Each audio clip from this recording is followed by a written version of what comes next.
Welcome to the Body Nerd Show, empowering you with the super uncomplicated things you need to know about self-care and movement so that you too can wake up every day pain-free. I'm your host, Alexandra Ellis, and I'm a coach, writer, former yogi, kettlebell devotee, and 100% body nerd. So, are you ready? Let's get nerdy!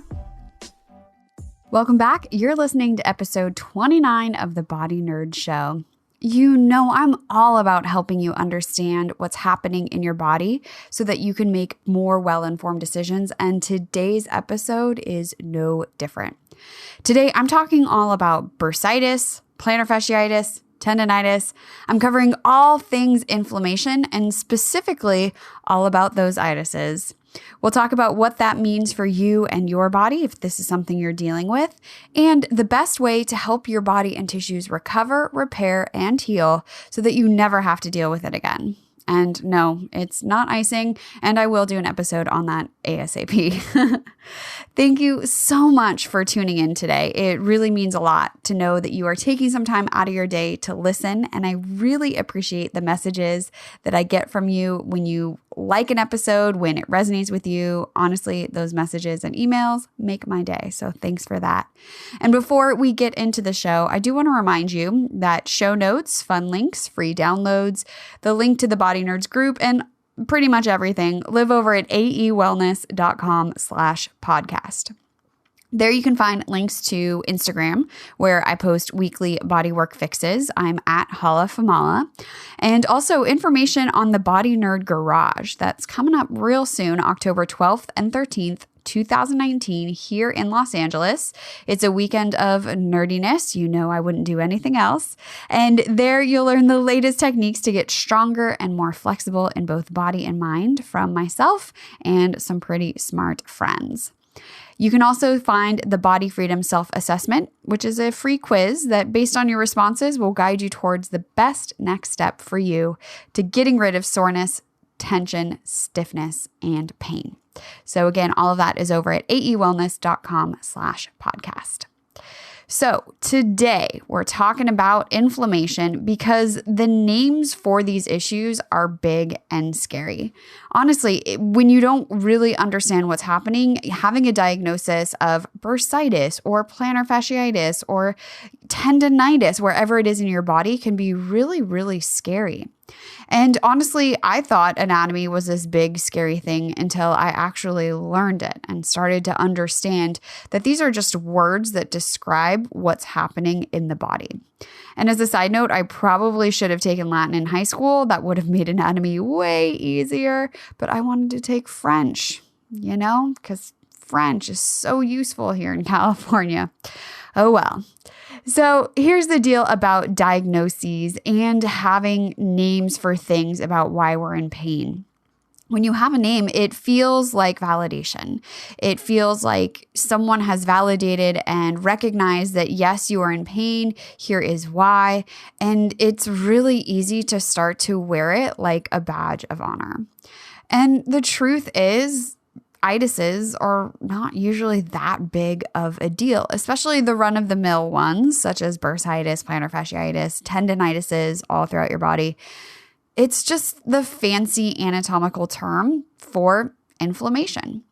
And inflammation is usually created from overuse. Oftentimes we'll say pain can be caused from overuse, underuse, misuse, or abuse of a tissue. And it's the same with inflammation. And it can happen to any tissue in your body. So plantar fasciitis is an inflammation of the fascia. See how there's that itis at the end of the word fascia? It's inflammation of the fascia on the bottoms of your feet. And that usually is from overuse. The plantar fascia is being overloaded for some reason, and it doesn't have ample time to recover, and that's when we have pain. Achilles tendonitis, that's an inflammation of the tendon at the back of your leg, right where your calf becomes your heel. And that Achilles tendonitis, it's the same thing. The sheath, the covering around the tendon is being overloaded and it isn't able to repair itself fast enough to keep up with how quickly it's being overloaded. Bursitis is an inflammation of the bursa. You can have this in your shoulders. You can have this in your hip. Those are some pretty common areas. And the bursa is sort of like one of those dishwashing pouch things. Clearly, I don't have a dishwasher. But those dishwashing pouches, how they have a little bit of fluid in them, that's basically what a bursa is. And the job of a bursa is to keep the tendon from sliding directly over the bone. So it's a little bit of cushion to allow for more fluid movement to happen. But if it's getting overloaded and it can't recover fast enough, then it gets inflamed, and then you have bursitis. Another super common itis in the body is patellar tendonitis, or jumper's knee, if you've heard of that. And it's an inflammation of the tendon that anchors your patella, that's your kneecap, to the front of your tibia or your shin. And all of these itises come about more often than not because that tissue is bearing more load, or it's moving more than it was designed for. And because it's not able to keep up with that repair process, it becomes inflamed. It's a little bit because of the proteins that show up to try to help that recovery process, but also at some point your body just can't keep up. And so pain is a way to slow you down and keep you safe. Pain is there to protect you. It's something to not be ignored, but it's not necessarily, especially in the case of these itises, it's not the end of the world. And it's also not something that you have to just put up with for the rest of your life. Now, the problem I see with most treatment programs of itises is that they only address the site of where that itis, that pain, is happening. And when you only address the symptom without getting to the root of the problem, it's never a permanent solution, because that problem's probably going to come back because the cause of it has never been resolved. Because the real issue is that another tissue isn't doing its job and it's not carrying its weight. I realize there's a lot of rhyming happening in today's episode, but hopefully this idea helps. So if you imagine your body as a corporation and there's 206 muscles in your body, so imagine each of them is an employee and your brain is like the CEO and makes all the big decisions. And let's take two muscles, your choice, any two. They're like Bob and Joe in accounting. So let's say that Bob decides to stop doing his work. And Bob is just kicking back, got his feet up on his desk. He's having a great time every single day, scrolling through Instagram. And, he's having the time of his life. Is Bob going to be the one who's going to be angry and in pain? No. Joe is the one. Joe is also in accounting, remember? And Joe is now really mad that he has to do not only his work, but also Bob's work. But you see, Joe is going to put up with it for a while until Joe just can't take it anymore. And if you have ever worked in an office environment, you know exactly what I'm talking about. When somebody just gets so fed up with having to do somebody else's work and then they snap and they get really pissed. The same thing happens in your body. So let's take the plantar fascia, for example. The plantar fascia is Joe, and Bob most likely is your calf muscles. So the calf muscles are on vacation. They're not necessarily helping out with the foot, and oftentimes there's other muscles also involved that aren't holding their weight, but they're not the ones who are going to complain. And you might notice something if you actively go looking for it. But for the most part, what you notice is when Joe in accounting finally can't take anymore, and then you wake up and your foot hurts. So the plantar fascia and the plantar fasciitis is the end result of that plantar fascia being overloaded again and again and again and again. It's not just one time, which is also why just getting the plantar fascia to calm down, right, to lessen the inflammation and the pain that's happening there, that is one piece of the puzzle. And it is a fantastic place to start.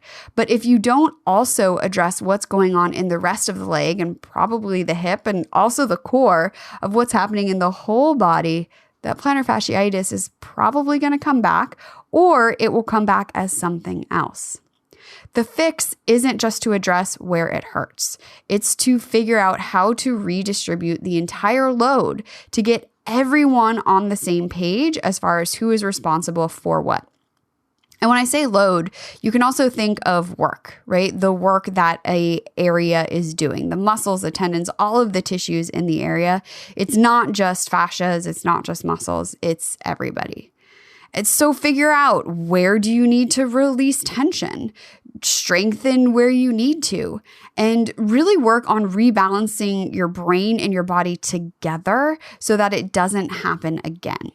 You can think of that as neuromuscular reeducation. That's the fancy word for neuro and muscular relearning what the heck is going on. It really can be boiled down to as simple as getting everyone to pull their weight, and everyone being all the tissues in your body, and making sure that your body is moving consistently in a way that builds strength instead of breaking you down. So moving so that you are always getting stronger with everything that you're doing, and you're not overloading any specific area. So, for example, I did have plantar fasciitis in college, and it started after I studied abroad in the Czech Republic. Cobblestones are no joke. And in fact, I've worked with some clients who have come back from trips and have ongoing issues with their feet because of the cobblestones. For us here, especially in Los Angeles, where everything is paved and leveled, it's really a tame environment with which to walk on. So when you're in a new environment, doing a lot of extra walking, because I was only abroad for a month, and then also add on top of that, walking on all of these new surfaces, my body was not accustomed to it. My feet were not strong enough. And when I came back, I had pain in my feet, like all the time. And it was also affecting my lower back, and my back was aching. So it wasn't just limited to my feet. And if you've ever had plantar fasciitis, I'm sure that that wasn't the only place that you are having or had discomfort. Because I was working in the athletic training room, I had access to get custom orthotics made, which was pretty fancy. It was really cool. So not just run of the mill, but literally crafted to my foot to be the perfect fix. And to be honest, it did help with the pain. And that's the thing about braces. They are an excellent thing to use when you're actively in pain, because we want to break out of that pain cycle so that the brain doesn't just get obsessed with feeling pain all the time. It too gets kind of stuck in that loop. But you don't have to use those braces forever if you also train your body to take care of itself.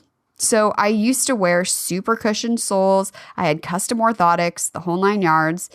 And now I'm standing here barefoot. I wear barefoot sandals most of the time. And I can spend an entire day walking around on concrete in little to no support for my feet, because that's what now feels best. I have worked to build the strength of my feet so that they don't need arch supports and pronation removal and all of those fancy things. And also, why are shoes that are less supportive more expensive? And if you wear zero drop shoes, you know what I'm talking about. All of that's to say, I don't have plantar fasciitis anymore. And if I ever do start to feel some fatigue in my feet, which does happen, if I am out walking around for an entire day, I feel it. I'm not immune to feeling things, but the difference is that I know exactly what I need to do to address it. Just a couple months ago, I went on a hike with my friend, and I hike fairly regularly, but not on uneven terrain all the time. And I wore a pair of shoes that was more of the barefoot style, so less supportive. And my feet were really super tired after. So I noted that. And the next time I went hiking, I wore shoes that were slightly more supportive so that my feet don't get overworked. The issue isn't that we need to avoid things all the time. It's that we develop these aches and pains and soreness because we're not yet ready for them. So don't, throw the baby out with the bathwater. Just put a pin in it and you can come back to it later. So for me and my feet, I know what I can do, and I am constantly trying to just push the envelope a little bit. And I know that I can come home, roll my feet out, roll my calves out, do some activations, and I'm going to be good to go. And that is what being a body detective is all about. is being super mindful of how your body feels and how it responds. It's paying attention, but then also taking action. And the best part is it doesn't have to be perfect action. I don't always get it right the first time, but taking action is the first step. And the path to being pain-free and feeling awesome and being a body detective, it is not a straight path, but you'll always eventually get to where you're going. So just take action and don't worry about it being perfect, because you won't know what works or what doesn't until you try something. If you need some guidance about what that best next step might look like for you wherever you're at right now, be sure you check out that body freedom assessment or send me a message. And let's figure out what is the next best step for you based on what you're doing right now. So hopefully we have illuminated all about inflammation. And so the next time you or a friend says, oh, well, I got bursitis, I can't do anything, you can let them know all about the bursa, all about your dishwasher fluid, and how they too can help make their body feel better. And it doesn't have to be complicated. In fact, it could take less than 15 minutes a day. So here's to asking better questions, moving more, getting nerdy, and not being afraid of the labels and diagnoses that might be thrown our way. If you enjoyed this week's episode, make sure you hit that subscribe button so that you never miss a future episode. I'm putting stuff out every week for you. And you can even head on over to Apple Podcasts and leave a review. I so appreciate those of you who have left 5-star reviews. You are amazing. Thank you. And it helps other body nerds to find the show. I also want to hear your body nerd hacks. So leave me a quick message on the Body Nerd hotline. It's 818-396-6501. I'll put that in the show notes. And tell me what you do on the daily to feel amazing. And you can also come find me on Instagram. I'm at HalaFamala. Tag me in your IG stories, send me a DM, come comment. I just love seeing body nerds being nerdy out in the world.